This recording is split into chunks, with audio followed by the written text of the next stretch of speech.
It looks like the simulation is starting to turn around as the US government might be flipping on Bitcoin. But why is Dogecoin not running yet? And when is it going to make new all-time highs? This morning we got reports, as this article on NASDAQ says, and NASDAQ being a regulated entity, it might actually be true. According to this, it says Elizabeth Warren has pivoted on Bitcoin and honors Nakamoto with a flag over the Capitol. This image has been going around X all morning, with it looking like Elizabeth Warren might have even signed this herself, and it says for the 15th anniversary of Bitcoin, the first truly inclusive financial system that is providing new economic freedoms to populations previously ignored by both public and private institutions, Americans are forever grateful. I don't know if she just got tricked into signing this or what, but Elizabeth Warren has been really against Bitcoin, saying that it's only run by criminals and groups of people that you can't really mention here on YouTube. And if it's not true, then I'm sure we're going to be seeing Elizabeth Warren come out and say something against Bitcoin here in the next couple of days. But one reason that maybe she's flipping is because it looks like maybe there's going to be a pro-crypto lawyer named John Deaton who's going to be running against Elizabeth Warren, making her first legitimate political opponent in a long time in the 2024 elections. It says Deaton is taking a serious look at the upcoming election with the state of Massachusetts. Deaton is a renowned figure in the U.S. crypto community, and he has years of experience in defending the interests of sufferers of mesothelioma and asbestos-related diseases. In 2021, the attorney filed an amicus brief on behalf of over 6,000 XRP holders in a lawsuit between the US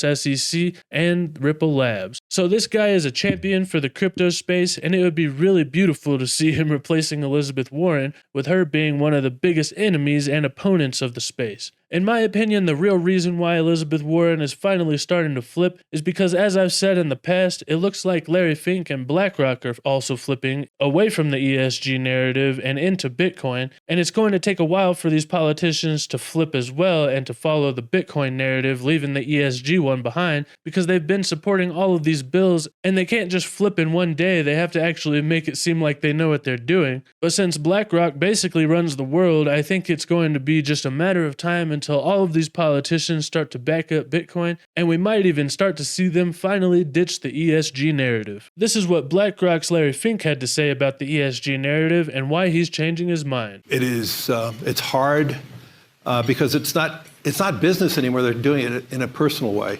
And in the first time in my professional career, attacks are now personal. They're trying to demonize issues. We're sitting here in Europe. If you do not have a lens towards decarbonization, you're not going to win one euro of business. And so we talk about choice. We are one of the largest hydrocarbon, if not the largest hydrocarbon investor in the world, because we're the largest indexer and we work with all these different companies. At the same time, we're one of the fastest growing companies related to decarbonization. And let's be clear, the IRA in the United States is a game changer too, and we're seeing more and more companies who are looking to partner in doing things. And in our conversations in Europe, we're hearing all the Europeans are looking to have a similar response. So let's be clear, the narrative is ugly. The narrative... You know what else is ugly? Is those damn boots. Jeez. Is creating this huge polarization. If you really read the CEO letters that I've written in the past, I talk about a transition has to always be fair and just. Has it taken a personal toll on you? Are you promoting it's hard for me to lose much more hair. So it looks like the personal attacks that he's been taking from the backing of the ESG narrative have been taking a toll on his hair and his mental health. And you can see that he's finally starting to move away from the ESG narrative, but now he's got a new direction he's going in. I think it's just an example of the pent-up interest in crypto. And we're hearing from clients around the world about the need for crypto. I mean, when you think about, I think some of this rally is way beyond the rumor. I think the rally today is about a flight to quality with all the, all the issues around the Israeli war now, global terrorism, And I think there's more people running into a flight to quality, whether that is in treasuries, gold, or crypto, depending on how you think about it. And I believe crypto will play that type of role as a flight to quality.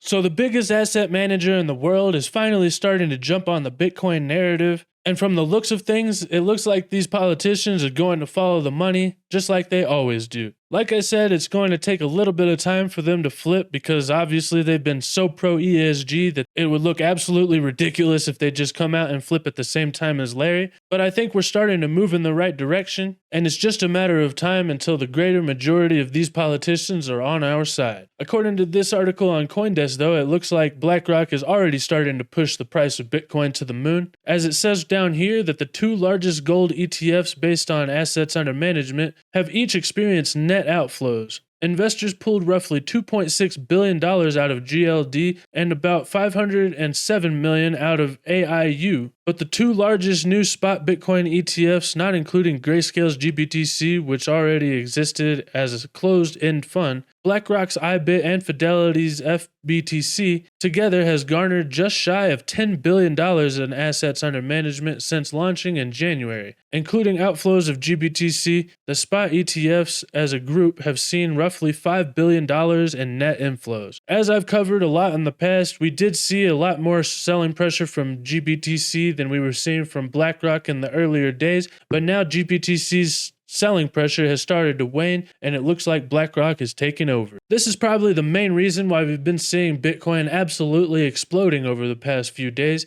and it did get over $52,000 briefly yesterday before getting a little bit of rejection and coming back down, with it maybe even looking like it's trying to put in a shooting star candle, which would mean that it might have a possible retracement down to support around $50,000. But as I said in my video yesterday, if we actually broke above this white trend line on the logarithmic chart, then that would send us probably parabolic if we actually confirm that breakout, since we've been running into it as resistance since the beginning of the bull market in January of 2023. So more than a year now we've been seeing this as resistance, and now for the first time in a long time it looks like we've actually broken above it. But if I zoom out here to the weekly chart, it looks like we did break above it briefly back here in April before getting rejected again and coming down, so we still haven't confirmed this quite yet. But if we can actually hold above this trend line next week for the weekly candle, then I think we're going to have a confirmed breakout, and we might even reach all-time highs before the halving, which is indicated by this yellow line. Dogecoin did have this breakout that I've been talking about for some time, and it looks like it's starting to inch its way higher, with it currently being at 8.5 cents. But it hasn't had any kind of run like Bitcoin has been having over the past few days. And to find out why, let's just go see what happened in the last bull market whenever Dogecoin finally started to run and had massive gains, ending out the bull market as one of the biggest gainers in all of crypto. I've been talking about how if we break out of this parallel channel here on the Bitcoin chart, then that usually indicates the beginning of the parabolic phase of the bull market. As you can see that we've done this plenty of times going back to the previous cycles. And whenever we broke out of this parallel channel for Bitcoin in the last bull market, it was just about October 19th of 2020, and that's when the real gainers started to come in. But if we go back and look at Dogecoin chart, it didn't really start making any higher highs until all the way over here in January of 2021, which was a few months after Bitcoin really started to run, and actually it was pretty much after Bitcoin had already had most of its gain. So we might see something similar happening here for Dogecoin again, because right now BlackRock is running the show, and that means Wall Street is pushing Bitcoin up. But whenever retail investors start to re-enter the market, they're going to pump Dogecoin because it's the people's currency, and I think we just have to wait for retail investors to re-enter the market and start FOMOing into crypto. So let me know in the comments, do you guys think that Elizabeth Warren has actually flipped on Bitcoin, or was she just tricked into signing that thing that I showed you earlier? Either way, thank you guys so much for watching, and don't forget to hit the like and subscribe button, but most importantly, don't forget to have a wonderful day, and I'll see you next time. Bye.